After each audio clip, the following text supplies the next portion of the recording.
Hello there, this is Windkiller back with another report.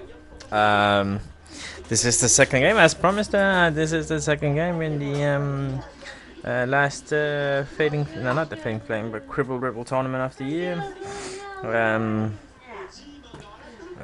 My opponent this time is a guy's name I dare not to pronounce it, but his gaming tag is called Inner Devamba. I think the name he's registered in the tournament is different. But anyway, this is my opponent. I think he's from Poland, and he's playing Orcs as well as me. So that's why, as you can see here, the list is pretty long for your list. So we're playing Refuse Flank with Spoils of War, which makes a sort of interesting map, like a split diagonal with 3 Spoils of Wars, which makes it kind of weird map to play, I felt. But anyway, if we just take a quick look at the list here, my list here, what sticks out is probably the core choice of 3x6 Marauders, which I lately have been really fond of. I think these are really nice. They do a lot of random shit, but they seem to come in handy whatever you really need them. If you need some shock troops, they can do that. If you need some chaff, they can do that. If you need something to kill other chaff or zone, they can do that as well. They can do a decently bunk into big monsters as well. So they have a lot of utility, these guys here, and they're fairly expendable. And they are on panic check. They are minimized leadership 7 on panic check, so they can work decently outside the general as well. And they don't take up a lot of space when deploying. I kind of like this three. Where's this all kind of normal list here? 36 Feral Orcs here. Lately I've been playing. Lately I've been changing Feral Orcs to Veteran Orcs here, because I've come to the conclusion that the Feral Orcs, they are nice as support unit, nice as a supporting unit, but as a main unit, they do not seem to pull their weight. When they go to the crude weapons, they just don't do enough. As for the character section, right, I don't have the loner. I have my Orc Warlord here, just big nasty killing guy, a Apprentice Shaman, and a Pyromancy Water Wizard Master. And I have to say, this matchup, this character setup is absolutely awful. It's really hard to make it work. Anyway, my opponent's list here, he has a fun build here on his lord here. He has the Rat Guard combined with a great weapon attack lashes and pan of protection pinchy, which gives him the what do you call it, resilience 6. So he's decently receptible against core troops, and then he gets a really nice saves against other characters. And then he, as I said, he has 8 attacks, battle focus, and 4 of them is with strength 7. I mean, 5 of them is with strength 7. I mean, he's an interesting guy, a fairly cheap guy compared to. He's an interesting guy. And then he has a which is here, right? And Matt gets initiate, so he runs a big unit of Marauders, a big unit of goblins, and 2 big monsters. Some artillery, Gnashes, support units, and 33 veterans here. I actually really like this list. I thought it was pretty strong actually. Anyway, let's see how it goes here. So I'm gonna try with some pictures instead. I have so I think this is maybe a little bit easier to understand what's going on here if we use these pictures instead here. So this is what I'm gonna go with. So the setup, he picks side, and I choose to go for first because I thought 1 turn of shooting would do good for me. I mean, I think if my catapults could hit his big, or either his goblins or his veteran units, then I could thin them out before we reach combat. That was sort of why I wanted the first turn here.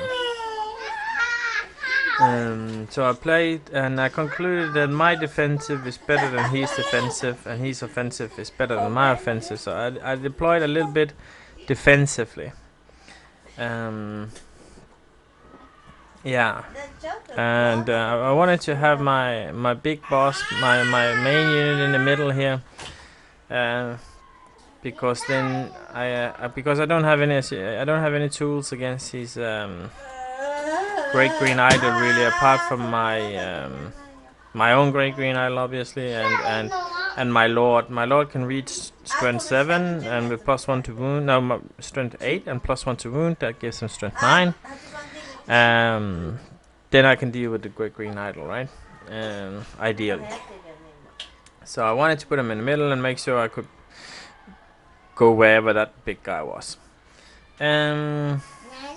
Yeah, that was my thoughts about it. As I deployed first, I couldn't really do a whole lot. I put one of each wrecking team on each side here and hoped that he was gonna put the other big monster, the behemoth, and one of the flanks, so at least one of my wrecking teams would be able to try and hit that. And yeah, I picked spells. I picked Cinder's Cloak, Flaming Sword, Pyroclastic Flow, and what's it called, Embers something, the one that hits in a big AoE. Yeah, and as you will probably see in the game, it's pretty difficult to make this wizard work properly, I feel. There's something that just don't feel appropriate. Maybe the spells are too expensive to cast. It doesn't feel like they synergize too well. It feels a little off. Anyway, next picture here. If we go to the next picture here. So this is his deployment, right? So one of the things I hope for happened. One of my wrecking teams facing directly to his gondola. He does have 2 units of artists potentially to take this guy down. One other thing to mention was that he had a Witchcraft level 2 and a Shaman level 2 with Book of Arcane. So he only has 3 spells on the Book of Arcane and Witchcraft. So only really 1 magic missile, right? And a Swarm of Insect, which I was happy about. It was easy to if we didn't have both combat and shooting. In one of, obviously if you have both combat and shooting, then he has a lot of threats. But if he's only on range and no units in combat, then his magic is not really dangerous. His combat abilities, with his magic phase, is really strong. He picked Devouring Glamour. He picked Wheel of Turn, Turn of Wheel, whatever it's called. Awaken a Beast, the Guild and Glory Fury from the bounce spell from the Great Green Idol. Savage Fury on these guys is really nice. On the veteran boys here, so there was a lot of a really strong magic phase when it reached combat, right? Which Smiley it doesn't have, and that's one of the other problems with the master mates. I think going with 3 adapt mates is much better. But anyway, enough about that. Yeah. So that was the matchup here. And so just to go through it here in case people don't know what the units are. This is a unit of veteran orcs. This is a unit of marauders. This is squeak hoppers. This is some spider crawlers and goblins. And his mage is here, and his characters, the other characters are here. Great Green Idol there. And I don't think there's any. This is the main unit. This is the one that has the Bass Trophy thing. Oh, and he rolled on Bass Trophy. He rolled not Lethal Strike, but Lightning Reflexes, and I rolled Lethal Strike, which I have been doing for like, I think in the last 7 games out of 7 games or so. I've been rolling 5 or 6 Lethal Strike. I just have to say it's the difference between a 10-point banner and a 100-point banner. Lethal Strike do not do a whole lot in many matchup. It works really awful. The good thing about the old banner Lethal Strike was that if your opponent did have a cowboy, then he could never be sure if he wanted to charge into that unit. He would always have to be scared of seeing that Lethal Strike being rolled in each combat. Now he knows it, and now he knows if it's there or not. So sometimes he can choose to go in, and sometimes he can just choose to not go in if they have legal strike. I don't know what the answer is to change the item here, but the item is too good not to bring, I think. But it's just really random. Anyway, let's get into the game, man. So this is the deployment here, and as I get turn 1 here, so this is what happens in the turn 1 here.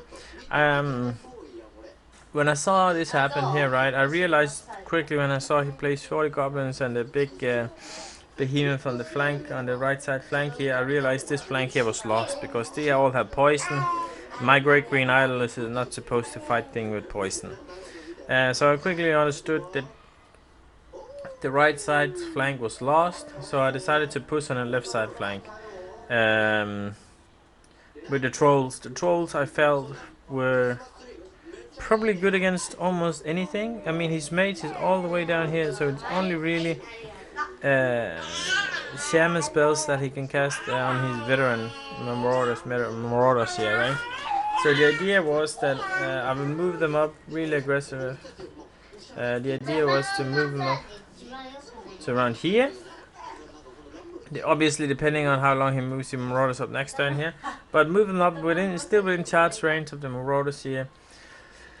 And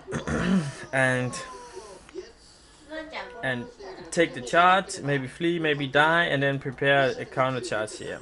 That was the idea. And then obviously also from here and here after the hero run here. But yeah. That was the idea. In Magic Phase, I don't really get anything good of. Yes, I rolled the Flux card 1, so I didn't have much fun, but I did get a really good Pyroclastic Flow off on his spider unit here. I killed 7 of the 8, so 1 left. He passes his test anyway, so not much of a difference, but I kill a lot of these guys. And my shooting phase as well, I think I shot off like 6 or 7. Both my catapults hits his veteran orcs, and I killed like maybe 8 or so, which was a really nice start. I think I killed something like that. Yeah, as you can see here, the next picture, as you can see, I trimmed him up pretty nicely. So he's turn 2, right? He pushes up on this flank here where he knows he's stronger. And this is not... Let's just go here. This is the end of his movement here. So he pushes up on the flank. He frenzy baits my marauders here, which is really nice and annoying. Another big weakness of the feral orcs there, to frenzy bait. On leadership 8 is actually pretty difficult to pass. He moves up his marauders here a little bit along. He gives me, I think he gives me 10 charge of 10, and if I call Warg, it's charge of 9. He gives me that, and that's about that's my possibilities for getting into combat the next turn here. And I think also the marauders down here was like a 7 or so, an 8 or something like that. And I mean, that was also considered for me to just further slim these guys down here. But I recognized that I was gonna lose here. I was gonna lose this flank here, so I was really contemplative to take this charge here just to slim them down further. But I recognized that this flank here would definitely win him the game, or be a big threat to me later on in the game as soon as they start arriving. So I decided to keep one chaff, to use them as chaff on this side here, or as chaff or whatever, bait or whatever you want to call it. To put use these resources on this side of the flank here.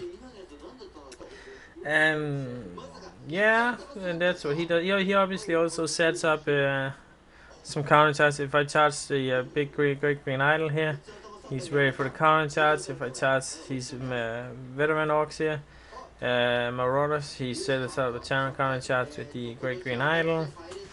And obviously, if I fail this frenzy check here, I charge here, and I'm here, and he's set up a really nice charge here with these 4 units here, which is really nasty, right? It's a very important frenzy check here, take, and I will spoil it and say I pass it. It was really important.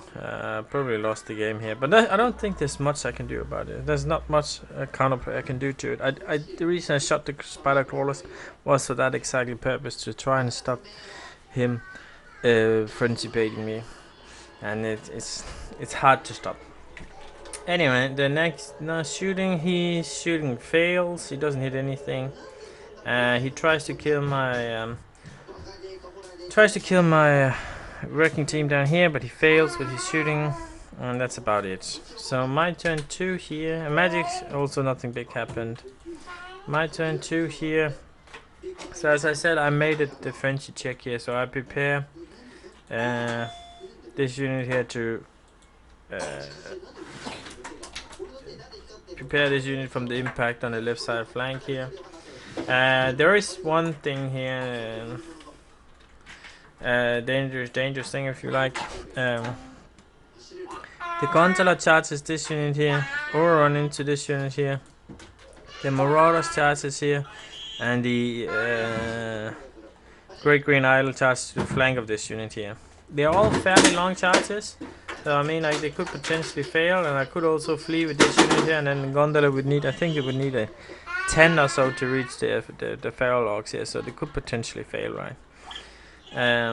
But that was definitely an opportunity he had in his next turn here, and sort of I missed it. I sort of missed he could put 3 guys into here. I mean, if the great green idol reaches me and a big spider reaches me combined with marauders, then things might look nasty, not so good for me. But with that being said, if I dispel the demurring glamour, then I hit before with spears. I hit before his marauders here, which means most likely that I will kill some of them before he gets to hit me, right? Because I hit with agility 4 and he hits with agility 3, right? So I had that going for me, I would say, though. Anyway, we see how it goes. My turn here. I try and shoot something this turn here. I can't even remember really what I don't get any specific magic. I don't get any really good. Oh yeah, my wrecking team destroyed his not all of them, but most of his attack nashes on here.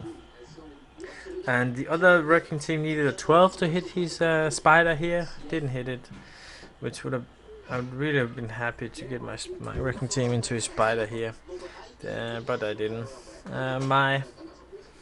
My shooting here, I don't think I hit anything with my shooting. Really, it's just all pretty bad.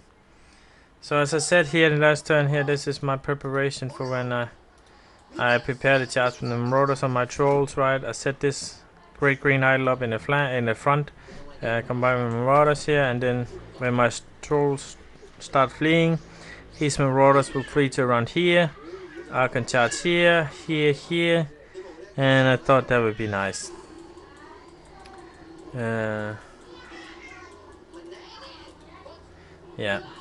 and then yeah, I think that was about it. And then what do you have here? So this is his turn here, right? So he did declare his charge with the great green idol. He does declare his charge with the gondola and his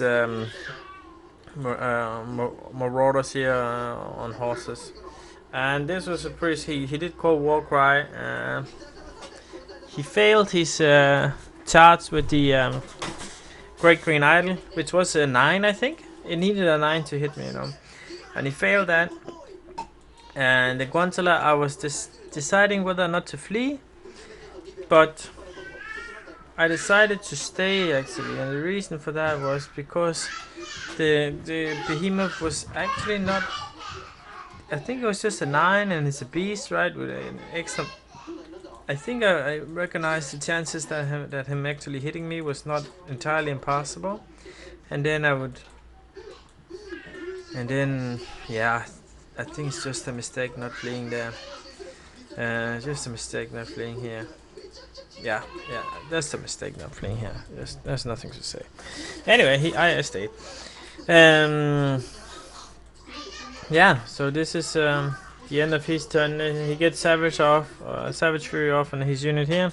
I dispel Awaken a Beast, and I think he fails to cast Awaken a Beast, I think, and I dispel Glamming Moors. So I get to hit him first. Yeah, I was a little bit lucky there. I think he threw 3 dice on Awaken a Beast, and he rolled a 1-2-2, which was pretty unlucky. I think if he had gotten one more strength, no, I think he went for resilience. But if he gotten one more resilience, the combat might have looked different. And he spider here. He also only rolled a 7. He needed an 8 on 9 to hit me here. Hit my guys here. So he didn't manage to overrun into my unit here with his gondola, which obviously makes the marauders here in a fairly sad situation here. And his shooting didn't hit anything as well. He had some pretty unlucky turn 1 and 2, I have to say. Oh yeah, his Gotuks are coming up here, and he's this turn here. So they're starting infiltrating my back line, if you want to call it that. My 2 war machines and my marauders here, right? So they're obviously aiming to take this objective up here. And they shoot some of my marauders here, right? And I do manage to make to pass the panic check here. So yeah, so the next turn here, and he shoots again at my wrecking team here. He fails it. So now I feel like the game is in a pretty good state for me, because obviously it was due to some fairly unlucky events from his side here. But now I'm probably gonna win this combat here. Marauders here charging a front up on feral Orcs with spears, hitting first. I'm probably not gonna be very successful. My wrecking team is probably gonna hit this guy next turn. If I want, I can even charge my Great Green Idol into his behemoth, just if I want. Or if I'm lucky, my marauders here, they can make these guys marauders flee, and I can overrun and I can get a charge into his main unit here with my marauders here. So I felt like there was a lot of things here that could go well. I think it's a 12 charge from these guys into the Great Green Idol. So I can get my Lord charging this guy here, and with the charges from my marauders here, the riding marauders here, the veteran marauders into the flank here, that will give him the strength 8 he needs, and potentially strength 9 if I get a spell off, right? So I felt like then I could deal with the Great Green Idol. But one of the things I was sad about here is that my mage was in here because I greeted. That's why I said in the beginning that I felt like the pyromancy mage is difficult to play because he has to be down here with the Iron Orcs. And if he's down there with the Iron Orcs is this unit here, right? He can't really reach anything with 24 inches, right? And I was greeting. I wanted to cast the Involving Ember, whatever it's called, on the big unit of goblins over here. So I kept them in there, which is obviously a pretty big mistake here. So yeah, I kind of sucked, but that's what I did. So let's see what happens here. Next picture. Yeah, as you can see here, the combat went really well. I killed like 8 or 9 of these guys here, and he killed my mage. He killed my master wizard. So now my magic is really thinned out. I only have a master shaman and the Great Green Idol here, so 2 spells per turn. Not amazing, not amazing. And he also passes his leadership check here, so I didn't get the overrun here I wanted. But what I did get, I did call War Cry, and I charged the big guy here with this unit of marauders. As you can see here, this unit of marauders here was in the forest here, picking up the objective here. So I charged here with these. I charged with these 3 units here, right? And sadly, I failed 3 DT chests. And failed my panic, followed up by failing my panic, and I lose the objective, and now these guys have a possibility to pick that objective up, and And luckily this combat is still going on, so I still get my 3+ strength from my weapon when he comes in, right? But not ideal. But it wasn't critical. It wasn't critical either. So this is the combat here. I turn around these black orcs here. Hopefully the idea is when the feral orcs here, these feral orcs here, they either finish the fight here, they can pivot. Look at this guy here. So if the Tantala decide to charge the flank here, then these guys can sweep around and hit the behemoth there in the back as well. Obviously, I also swing this guy in. I turn these trolls around to look this way here. So if then the Tooks decide, or whatever Nepholis decides to charge this war machine, then I can charge him after the turn afterwards. And let's see what happens here with the Great Green Idol combat and the other combat here, right? Yeah, so the Great Green Idol disappears. I only do 3 wounds to his marauders, and his champion is still standing with 1 wound. My war machine combined with my crossbows down here actually do 5 wounds on the gondola. So that was really nice. So now the gondola is heavily damaged, and now it's definitely going to be difficult for him to get into the flank here without fearing dying. I also got off the Awakening Beast on this unit here to get that strength 9 and to take off the Great Green Idol here, and I managed to kill. I think my lord did 4 wounds. He rolled decently badly, and then my feral orcs rolled pretty nice and did the last 2. And here the lethal strike was actually pretty good, because I think I did 3 wounds to him, and I only have 1 AP 1, right? Oh, Awakening Beast that gives me AP 2, so never mind. But then it will still give him. Yeah, no, he needed to roll 2 6s of 3. I think yeah, never mind. Yeah. So this is how it looks at my turn, at the end of my turn 3. So right now I feel like, and I reform these guys 9 wide to look towards his veteran orcs here. So now I have 40, 30, 43 or so veteran feral orcs looking at his 20 or 19 veteran orcs, right? I feel like, and I have what 35 or so feral orcs here battling in this flank down here, which I feel like I should be in a good position here as well, and his big unit of goblins are not really relevant anyway here, right? So right now I feel really good about the game. I feel like I'm gonna, and I have my trolls ready to deal with this ambushing attack here, and I have 2 scoring units ready to take this objective here. If these guys manage to rally, that is.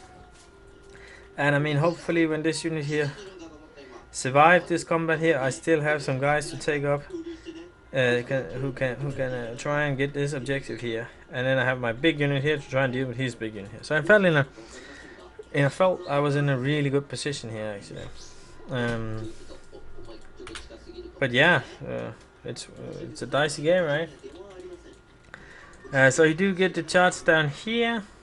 He moves up his goblins to prepare to take the objective. If he didn't actually already do it, no, he didn't quite do it. He charges here, so my orcs, he charges down here, and I was a little bit annoyed here because my marauders have fled from running through the forest from DTs. They're now in the way. They're now in the way of hitting the troll. Now in the way from the trolls being able to charge, but so I cannot deal with them by turn 1 yet. I need. But what's really important is not so much to deal with these guys here, is to make sure that they can get the objective, and to make sure that I can hide my I can hide this unit here, which is pretty susceptible to shooting damage, right? I can hide these guys behind this unit here, like something like this, and pick up the objective in peace. Oh yeah, his last Gnash also attack my war machines down here. So Apart from that, let's move on here. So this is what happens. He backs off here, and he backs off here. So he do manage to take down the war machines. I'm pretty lucky with my bow thrower.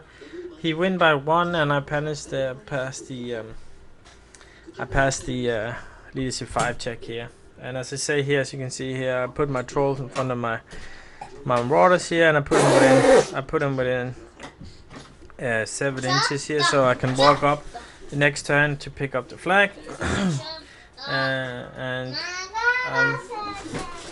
I'm making sure that the Nymphalites here don't really have anywhere to run. Here, this combat here, I didn't manage to do any wounds to him last combat, but nor did he really do any wounds to me.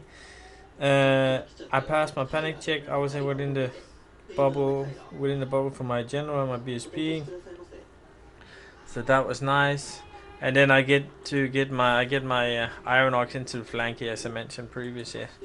I move up here and making sure that Ganashes here is in the front, and I'm preparing now. Now his veteran orcs that don't really have anywhere to run. I think I made a little mistake here, but maybe I could have moved my troops in a different manner, reformed these guys a little bit better. So this catapult down here could have seen this unit here. I think I should have shot this, try and shoot this unit here.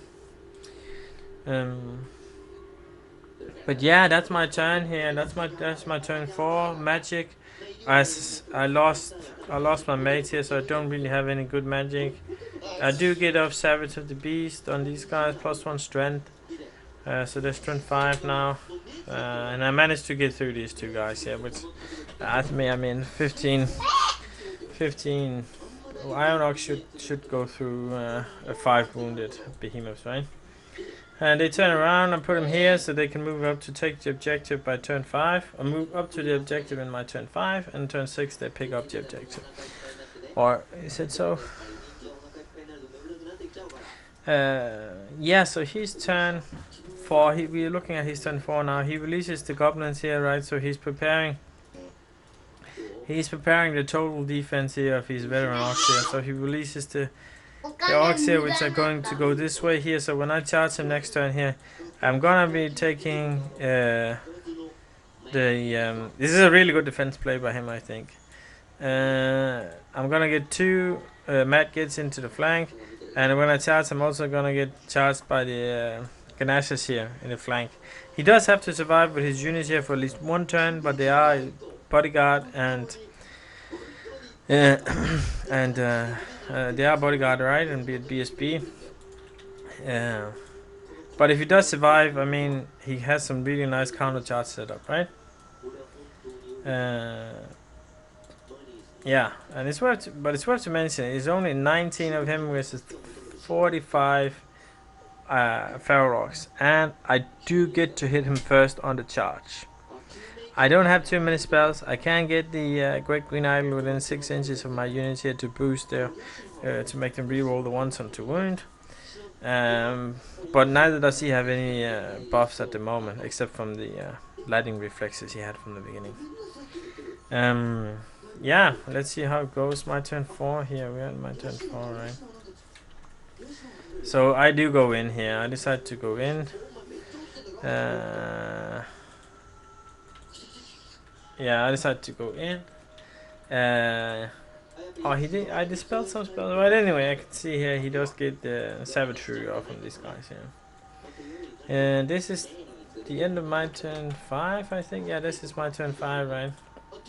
And this is the combat, how it goes. So I do manage to kill a good bunch. There's only 7 left. I kill 11. It wasn't that good actually, I think. On average, I killed 1, 2, 3, 4, 5, 6, 7, 8, 9, 10, 11, 12. Yeah, I killed 12. Which I think is a little bit below average. I don't have any other combat, so I don't get my 2 attacks from the front line, but it's still, I'm 9 wide, so, and I hit in 4 ranks, so I get what, 9, 18, 27, I think I had like 32 attacks. my close 9, 7, 9, 18, 27. Yeah, I had like 33 attacks, I think, plus my general. And how much? 33 attacks. How much do I do on average? I hit him on 4s, right? I should roll about 5 6s, so it's about 21 hits. And I'm wounding him on 4s. That should be on average. So 15, 16, 21 hits. That's 11. That's 11. I think I'm about on average about 11 wounds for my feral orcs. And then my lord, he hits on 3s with 6 attacks. So that's 4 hits. 1 battle focus, that's 5 hits, and then 4 wounds. So on average, I should do 15 wounds. And I do 11, so I do a little bit below average, right? But it's pretty big, because if I manage to kill, let's say, average, and kill 4 more guys, then all the frontline guys, right? Every time I kill a guy in the front line, I kill 3 attacks instead of 1. So if I manage to kill 4 more guys, I would have taken away 10 attacks, which is pretty huge, because he ends up with just his front rank, he ends up killing 11 of my guys. He kills just as many guys with just that 1 rank, right? And his lord also do pretty nice. Yeah. Anyway, I managed to, and he sticks. And now we have it right here. He sticks, and I lose quite a few guys here. He throws these mad gets into me, and he throws these gnashes into me, and I'm only 19 left after that. And I it hurts. It's probably gonna hurt, right? He has a magic face. He's all kind of things that can make things go fairly wrong for me, right? Let's see how it goes here. This is his turn. 1, 2, 3, 4, 5. He's turn 5 here. So as you can see here, he's turn 5. He managed to kill the unit. I think he killed everything down to my general. And then he decides, he kills everything down to the general, and then he pursues me. And here he makes a big blunder, right? He also mentioned himself. He said that was a big mistake here. He decided to follow with his general, with this big unit here, and not only is he fairly unlucky to roll an 11, which means he comes down here. So my Iron Orcs can get the flank charge on these guys here. But I mean, if you roll less, then my Feral Orcs could maybe get a flank charge. And if you roll a little bit more, then I could get a frontal charge here with my Iron Orcs and my Great Green Idol here. So he was kind of doomed in any case if he decided to follow with his Veteran Orcs, right? Which he did, which you'll see here at the end of the game here. That's what happened, and now the Iron Orcs here can get into the flank. And what's more important is that his general, his lord, is on the right, on the furthest away flank with a great weapon. So when I get the flank charge here, he can make way, and I also pick great weapons, so I strike at the same initiative as him. So at the moment we strike, he's not in combat with anyone, so he can't hit. So what I get, I kill 2 veteran orcs, I get a charge, a flank, and a big flank. So I win the combat almost automatically by 5 or by 6, and then if whatever he kills, I lose. I win the combat by that less, right? So this was really unlucky for him, and there's a lot of points here. There's like, there was a Adapt Mage, the Lord, and the Veteran Orcs. Half points of the Veteran Orcs, right? I think there's like 1300 points, which I practically got for free, which was fairly lucky. So the Ignatius here is also followed. I can charge those guys as well. So I picked up the objective here.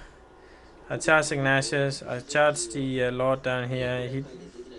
He did consider fleeing, but I killed some. But he was decimated, so he would be rallying on 5. So he decided against that.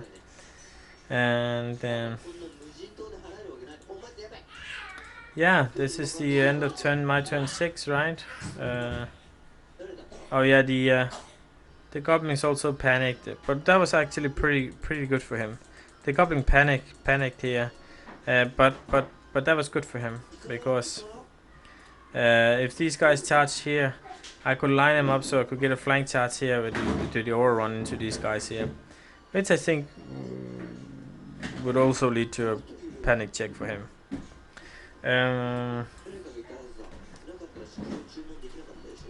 Yeah, so that's kind of where we are at the end of the game here. In his last turn, he tried and charge the Iron Orcs here. He successfully does that, and I'm pretty sure I hold. He do cast some magic on a Wheel of Turn to wound me on force. I let it through, and he miraculously only do like 1 wound or so to me, and I survive. So at the end of the game here, I have 2 objectives against his 1, and we basically killed both each other's armies, right? So pretty bloody game, a really bloody game. And the end result goes to something like, let's see if we have a picture. No pictures here. Okay, so we go here. So the end result here is the hold on a second. It's 15-5 to me. I killed about 3,475 hits and it's 2,800 hits, so 15-5.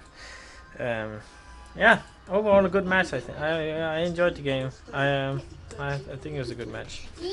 Obviously, what I was pretty surprised about was the honestly this charge here with my I think it was 1, 2, 3, 9, 18, 27, 13, 36, 37 feral orcs plus a lord loses to 19 veteran orcs, and I even get the charge, so I get to hit first and I get to boost myself with some magic. I didn't get anything through though, but this I was pretty surprised about. That's why I also said in the beginning of the game, this has happened in quite a few of my games. My feral orcs, not only do they get frenzy bait a lot, but they don't fight that particularly well. They don't have AP, they are hit on 3s often because they're defensive 2, and they're only offensive 3. So that's why I... yeah. So that's why... Oh. 無限にこれが置けんの。Uh-huh. 俺はこれお金使って9個までにした。なるほどね。そしたら無限。Oh. 無限できる。 Yeah, that's 永 what... 遠に置けんだよ。0円のやつもお金にな yeah, る。 so I think veteran orcs are just better. Anyway, this is the end of the match report here, and thank you for watching, and hopefully you tune into the last and third game of the Cripple Ribbons running here, and I think maybe even I might even be in contest of winning it. Maybe if I'm lucky. I'm not doing the... I got 15 points in the first game and now 13 points 2 games. Not too shabby, not too shabby. Yeah, that's the end of it. Bye bye.